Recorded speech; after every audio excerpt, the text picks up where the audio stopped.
Welcome to the Deep Dive. Today, we're looking at something pretty fascinating, a recently uncovered secret weapon our bodies use.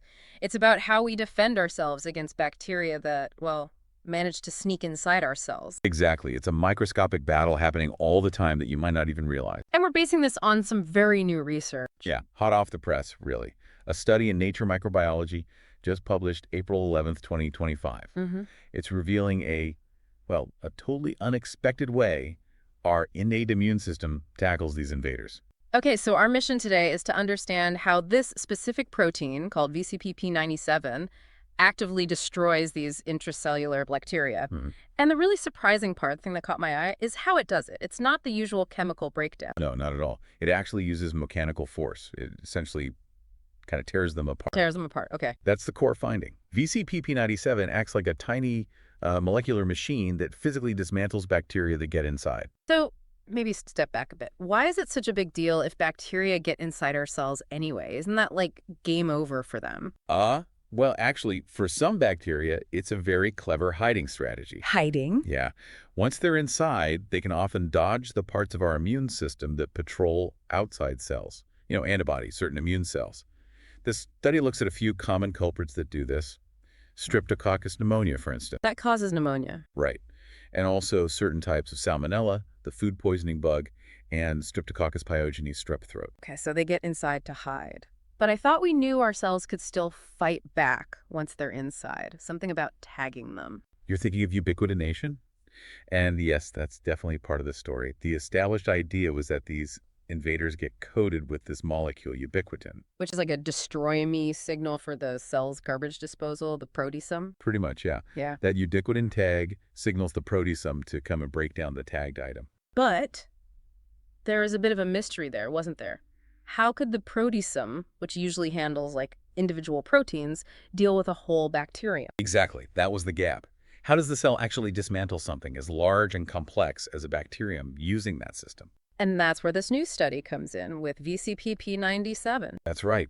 This research really shines a light on that process, and VCP-P97 turns out to be a key player. So what exactly is VCP-P97? Okay, so its technical name is a host AAA-ATPase. Right. Which basically means it's one of these molecular motors in our cells. Think of it like a tiny engine that uses the cell's energy currency, ATP, to perform mechanical work. Mechanical work, like pulling things. Exactly like pulling things or unfolding proteins. It generates force. And that ability to do physical work is absolutely crucial here. And the study found VCP-P97 latches onto these ubiquitin-tagged bacteria when they're just floating free in the cell's main compartment, the cytoplasm. Precisely.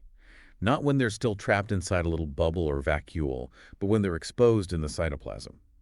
And critically, they showed that VCP-P97 needs its engine running specifically, the energy-burning activity in a part called its D2 domain, to actually reduce the number of these bacteria. So if it can't use its power source, it can't fight the bacteria effectively. That's what the evidence suggests, yeah. The mechanical power is essential. Okay, this is the really cool part. How did they figure out it's literally tearing the bacteria apart? What experiments showed that? They used a really impressive combination of techniques, actually. It wasn't just one thing. They used optical traps. Using light to manipulate tiny things. Yeah, precisely. And computer simulations to model the interactions. Plus, they rebuilt the whole system in a test tube, what we call in vitro reconstitution, to isolate the components. And then, crucially, they used very high-powered microscopy, immunogold transmission electron microscopy, to actually see what was happening. Wow, okay, so that's a multi-pronged approach. What did all that reveal about the force VCP-P97 uses? It painted a really clear picture. VCP-P97 actively grabs onto specific proteins sticking out from the bacterial surface. Which proteins? In the case of Streptococcus pneumonia, the study identified two key ones, BGAA and PSPA. These surface proteins get tagged with ubiquitin. Ah, so they get the tag. Yes. And the VCP-97 acts like a molecular winch. It uses its ATP energy to generate force and literally pull these tagged proteins right out of the bacterial membrane. Pulling proteins out of the membrane, that sounds disruptive. Extremely disruptive. Imagine pulling bricks out of a wall. Eventually the wall crumbles. When VCP-P97 extracts enough of these proteins, it causes extensive damage, what scientists call lysis. The bacterial membrane basically ruptures. It breaks open. Right. And once that protective membrane is breached, the bacteria's insides leak out and, well, it dies. And they could actually see this damage. Yes, that's what was so compelling about the electron microscopy images. They provided direct visual proof. You could see holes and tears appearing on the bacterial surface where VCP P97 was active. Incredible. So that ubiquitin tag, it isn't just a general eat me signal for the proteasome in this case. It's more specific, like a handle for VCP P97 to grab and pull. That seems to be exactly right. It's a signal for this specific mechanical destruction pathway.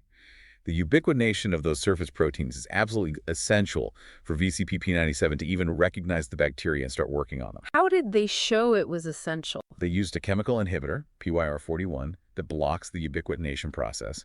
And when they did that, VCP P97 just didn't associate with the bacteria nearly as much. Targeting was lost. Okay, and you mentioned ubiquitin chains. The study specified a certain type, K48-linked chains. Yes, that seems important too. Ubiquitin can be linked together in different ways, forming chains with different shapes and meanings for the cell.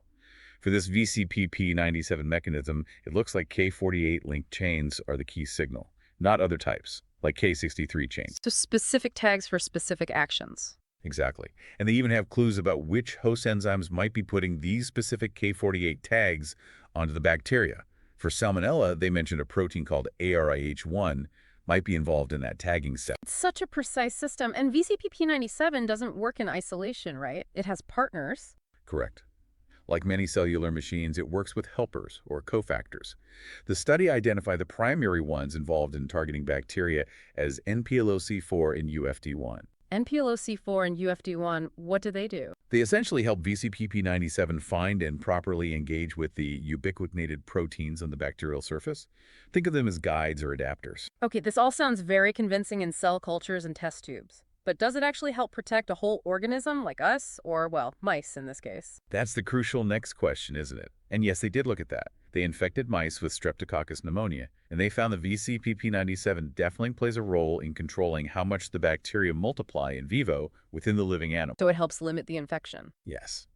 It seems to contribute to protecting the mice from developing overwhelming infections, like fatal sepsis, caused by this bacterium. Did they try blocking VCP P97 in the mice to see what happened? They did. They use a VCP P97 inhibitor drug called NMS873. Interestingly, they did this in mice infected with a strain of S. pneumonia that was already missing those main target proteins, BGA and PSBA. Oh, why? Well, even without those specific targets, when they inhibited VCP P97, the mice ended up with a higher bacterial burden, more bacteria in their blood and spleen. So what does that suggest? It suggests that VCP P97 might be able to target other bacterial components besides just BGA and PCA, or perhaps it has a broader role in controlling the infection than just pulling out those two proteins. There might be more to uncover there. Right. It's fascinating how layered these defenses are, and how does this VCP P97 mechanism fit in with other ways we know our cells fight back against internal bacteria? That's a good point. The researchers note that this seems to be a distinct pathway. It's different from, say, mechanisms involving guanylate-binding proteins, or GBPs, which can also disrupt bacterial membranes, but maybe in a different way. And it's also distinct from autophagy, which is where the cell essentially wraps the bacteria in a membrane bag and digests the whole thing. So it's another tool in the immune toolkit. Exactly. Our cells seem to have evolved multiple, quite different strategies to deal with these intracellular threats. Yeah. Okay, so let's try and bring it all together. We've learned about this host protein, VCP P97.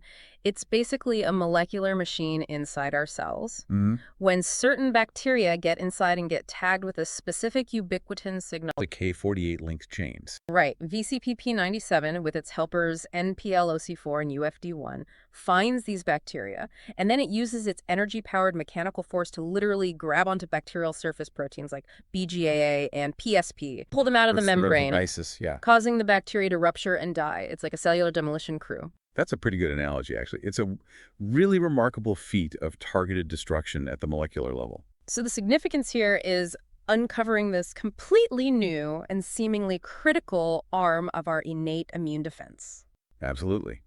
It deepens our understanding of how we fight infections, and importantly, it might offer up new targets for future antibacterial therapies. perhaps ways to boost this natural mechanism. It really makes you wonder, doesn't it? If VCP P97 uses mechanical force against bacteria, could similar mechanisms work against other things that get inside cells, maybe even viruses or damaged parts of our own cells? That's a fantastic question. And also, what happens if this VCP P97 system goes wrong? If it malfunctions or maybe if it gets too aggressive, could that contribute to disease? Those are exactly the kinds of questions this line of research opens up. We know VCP P97 is involved in many cellular processes, so its role in immunity is complex. It feels like we're just starting to appreciate the sheer ingenuity of our cellular defenses. This VCP P97 story is a great example of how much more there probably is to discover. And to our listeners, we hope you found this deep dive into the fascinating world of VCP both enlightening and empowering. Remember, knowledge is power, and the more we understand about these incredible cellular processes, the better equipped we are to take charge of our... So stay curious, everyone, because there's a whole universe of discovery waiting out there.